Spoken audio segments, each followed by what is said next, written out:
that the resurrection is not just now, but that the resurrection has a future. And that the future involves everything.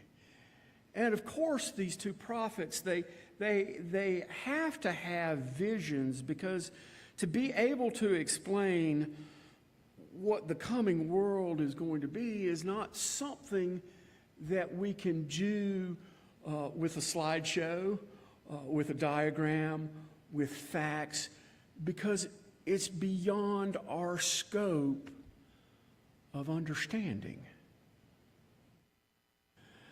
I had a wonderful New Testament professor, Keith Nickel, and Keith was an odd man.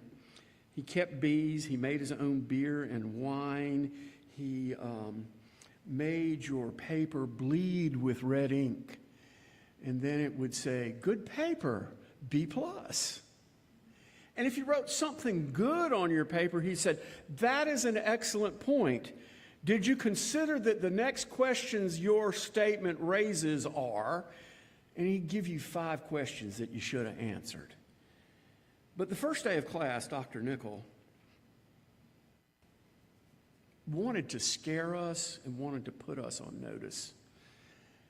And he said, there will be a pop quiz every Monday. If you make a 50 on it, you've really read well during the reading. He also then said, here is your syllabus. You will notice the readings that you have for class. You will notice that there are many books in the reserve on the library that you are supposed to read from.